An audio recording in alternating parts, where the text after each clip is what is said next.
I'm going to be today. I want to really, literally touch base on a story of a mother and her sons in Maccabees. Okay, I'm gonna be going into Second Maccabees. All right, so I'm gonna go into Second Maccabees 7. And for those that are not familiar with Maccabees, that's the Apocrypha. Okay, so I know some of you may say, I don't subscribe to the Apocrypha and all that stuff like that. But let me tell you something. Family that don't understand and don't know, it's okay. But I'm here to tell you that I didn't know neither. But listen, the Apocrypha is one of the books that was taken out and snatched from us. Okay? It was one of the books. Please take that in consideration. Pray to the Most High.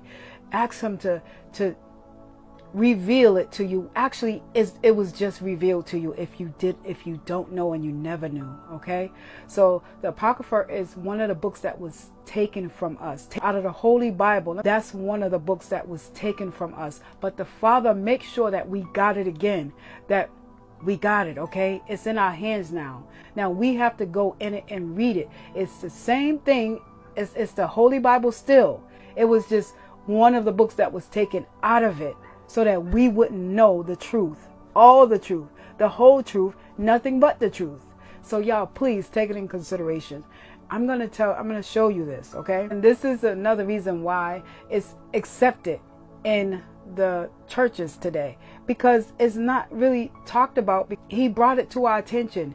We got it. Google it. Apocrypha. Go to 2 Maccabees 7 and read the story yourself.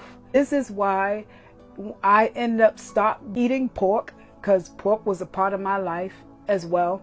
Growing up, down south we got Southern. Come on, that was the thing, okay? But just because it tastes good, okay, and that's what you used to as a tradition, okay, you have to put that aside. Because why? Because God is not happy about us eating swine. We're not to eat swine. It's the reason because the Father, He created us, right? So He knows what's good for the body and what's not. He created this temple belongs to Him. So we have to put in what He accepts us to put in. We cannot eat swine, okay? So let me tell you how important that the mother and her son. Now, this mother was such a strong, powerful mother, loved her kids dearly to the point where she literally knew that they was going to be tortured and killed for the sake of being loyal to the Father. Okay? Being submissive to the Father. Holy 100. They knew that eating swine was against the Father, and you cannot enter the King unclean, because the Father says swine is unclean. We are not to eat that and put that and defile our temple with swine. So this mother and her sons obeyed the command of the Most High. Okay? They obeyed it. And no matter if it took their life or not. It's a beautiful story. And I'm going to read it to y'all because I'm sure you may have never heard it before. The ones that, our brothers and sisters, kings and queens that never heard of this story. But I'm going to share this story to you today. Okay? I first read this, it brought tears to my eyes because it was such a beautiful story. Modern family story opens with the arrest of the 7 brothers and their mother, who are beaten in an effort to force them to eat swine's flesh. Now I'm going to go into the story. Just giving you an open heart, open mind to actually pay attention to this story, because this story may save your life and your children's life and your loved ones. The Most High may start to give you a desire not to want to eat that swine anymore, no matter how good it tastes, how long you've been eating it. But you know what? If you pray upon it, He will help you lose that desire for swine, okay? Which is pork, okay? Because what it does to us, it affects our body. We get high blood pressure, cancer, all these things. He knows what's right for the body. He tells us not to eat it. It's unclean. So we have to listen and obey, because when we don't, we pay for it. We pay the price. There's a price to pay. Okay? This is prohibited by Leviticus 11:7-8. Now I'm going to go into the story. And it says this. And again, this is about a mother and her sons. A mother and her 7 sons. It also happened that 7 brothers with their mother were arrested and tortured with whips and scourged by the king to force them to eat pork in violation of God's law, violating the Most High's law, and they was not about to do that because they obeyed. One of the brothers, speaking for the others, said, "What do you expect to learn by questioning us? We are ready to die rather than transgress the laws of our ancestors." At that, the king in a fury gave orders to have pans and cauldrons heated. I guess those big old pots. These were quickly heated, and he gave the order to cut out the tongue of the one who had spoken for the others, to scalp him and cut off his hands and feet, while the rest of his brothers and his mother looked on. When he was completely maimed, after they did what they did, but still breathing, the king ordered them to carry him to the fire and fry him. Very crucial. As a cloud of smoke spread from the pan, the brothers and their mother encouraged one another to die nobly with these words. These are the words she said. This is a strong mother. This is hard for a mother. You can imagine. The Lord, your Elohim, your creator, is looking on and truly has compassion on us. This is what she said to them, to encourage them. As Moses declared in his song, when he openly bore witness, saying, "And God will have compassion on his servants." After the first brother had died in this manner, they brought the second to be made sport of, after tearing off the skin and hair of his head. They asked him, "Will you eat the pork rather than have your body tortured limb by limb?" Answering in the language of his ancestors, he said, "Never." So he in turn suffered the same tortures as the first. With his last breath, he said, "You accursed fiend, you are depriving us of this present life, but the King of the universe will raise us up to live again forever, because we are dying for his laws." After him, the third suffered their cruel sport. He put forth his tongue at once when told to do so, and bravely stretched out his hands as he spoke these noble words. "It was from heaven that I received these." This is what he said. He said, "It was from heaven that I received these. I disregard them. From him I hope to receive them again." Verse 12. Even the king and his attendants marveled at the young man's spirit, because he regarded his suffering as nothing. Like he didn't even care, because he trusted in the Lord. Verse 13. After he had died, they tortured and maltreated the fourth brother in the same way. Verse 14. When he was near death, he said, "It is my choice to die at the hands of mortals, with the hope that God Elohim will restore me to life. But for you, there will be no resurrection to life. Verse 15. The next brought forward the fifth brother and maltreated him. Looking at the king, he said, Mortal, though you are, you have power over human beings, so you do what you please. But do not think that our nation is forsaken by Elohim. Only wait, and you will see how his great power will torment you and your descendants. Verse 18. After him they brought the sixth brother. When he was about to die, he said, Have no vain illusions. We suffer these things on our own account, because we have sinned against our Elohim, our God. That is why such shocking things have happened. Verse 19. Do not think, then, that you will go unpunished for having dared to fight against Elohim, our Creator. Verse 20.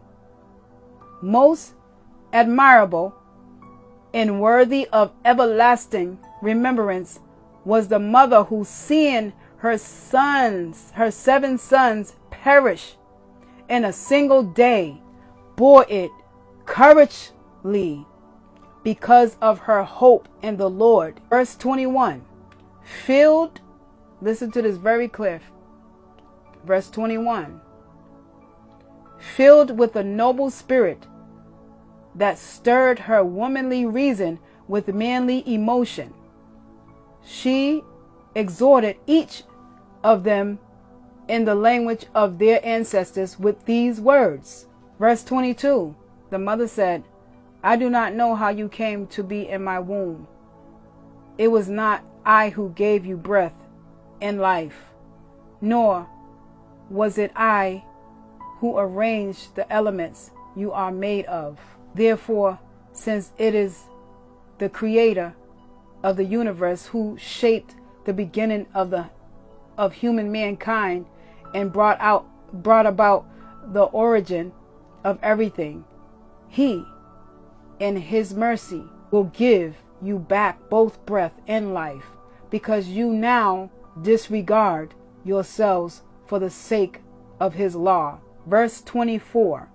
Antiochus suspected insult in her words, thought he was being ridiculed. As the youngest brother was still alive, the king appeared to him, not with mere words, but with promises on oath, to make him rich and happy, if he would abandon his ancestral customs. Y'all hear that? He would make him his friend and entrust him with high office. Just like Satan did the same thing, tried to test Hamashiach Jesus. He promised him the world. Verse 25. When the youth paid no attention, when he paid no attention, the youngest one, the last one, when the youth paid no attention to him at all, the king appeared to the mother, urging her to advise her boy to save his life. She leaned close over to him and, in derision of the cruel tyrant, said in their native language, Son, have pity on me, who carried you in my womb for 9 months, nursed you for 3 years, brought you up, educated and supported you to your present age. I beg you, child, to look at the heavens and the earth and see all that is in them. Then you will know that your Creator did not make them out of existent things. In the same way, humankind came into existence. Do not be afraid of this executioner, but be worthy of your brothers and accept death, so that in the time of mercy I may receive you again with your brothers. She said, she had scarcely finished speaking with the youth, said, but her son said, her baby boy said, what is the delay? I will not obey the king's command. I obey the command of the law given to our ancestors through Moses. But you who have contrived every kind of evil for the Hebrews will not escape the hands of Elohim, our creator, he's saying. This is a beautiful story. We indeed are suffering because of our sins. Though for a little while our living Lord has been angry, correcting and chastising us, he will again be reconciled with his servants. But you, wretch, most vile of mortals, do not in your insolence buoy yourself up with unfounded hopes as you raise your hand against the children of heaven. You have not yet escaped the judgment of the Almighty and all-seeing Elohim, our Creator. Our brothers, after enduring brief pain, have drunk of never failing life under the Most High's covenant. But you, by the judgment of Elohim, our Creator, shall receive just punishments for your arrogance.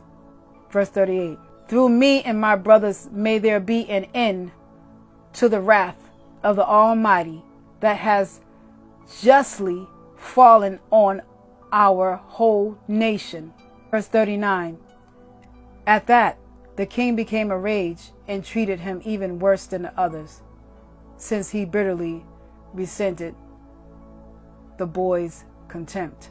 Thus he too died undefiled, putting all his trust in the Lord.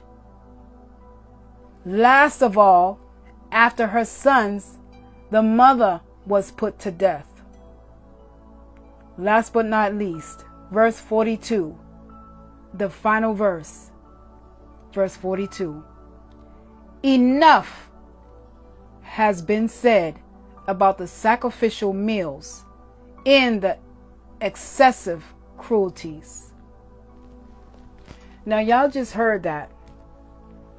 That was very intense.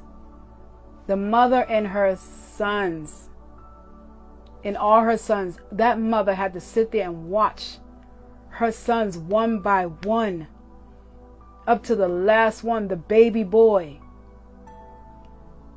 That's not natural. No mother in the natural Holy Spirit in you can bear something like that. The Father had poured his Spirit, Holy Spirit, on her to be able to take this. That was so spiritual, because what mother can take that in the natural? That pain to watch your sons one by one being taken down, brutality killed in front of you. And there's nothing you can do about it but encourage them to trust the Most High. That is a beautiful story, y'all. If you want to go back and read it yourself. You see, they was obedient children to the Most High. They died for the sake of the Most High. You see how serious the laws are to the Most High? They took it serious. They died on his account of keeping the laws of the Most High. So family, before you pick up another piece of pork, swine, and put it in your mouth, you make sure you think about that story of the mother that had to stand and watch each of her kids being tortured right in front of her. Take that in consideration. because they was obedient and they feared the Most High. They did not fear the man that could kill their body, but not the soul. The Most High teaches us and tells us we are not to fear the one that can kill only the body, but we are to fear the one which is He, the Most High, our Creator, that can kill the body and the soul. So that beautiful family suffered greatly, but they suffered not. You understand? Peace and blessings to you all. Until next time. I hope this helps someone, encourages you. Pray to the Most High. Ask Him to help you. You see that story? That's a real, true story. Put it down. Or you may catch the wrath of the Most High. You may get a sickness that you wonder where it come from. Listen to what He says. Put it down. Put it down. As many of clean foods that you can eat. Put it away. Lose all desire of it. Okay? I pray that the Most High strengthens you to put it down. Think about that family, that mother and her sons that suffered and that is suffering no more because they died on account of the love of the Most High. Now that's a family that loved the Most High. That was a brave mother. That was a brave mother. Think of it. Could you even think that you can imagine to do what that brave mother did? Because she loved her children so much that she allowed them to go through what they had to go through. She had to watch because the Father put that spirit on her to be able to take it. And you heard it said she had to take it like if she was a man, she had to pull off the womanly emotions and put on the man's strength. Y'all heard that. The Most High put that spirit on her because she trusted Him. And she talked to her boys to make sure and let them know that we will see each other again if you do what's right. We all will meet again because the Most High promised that and they trusted that. So family, take heed to it. May Yah bless you and yours. Until next time.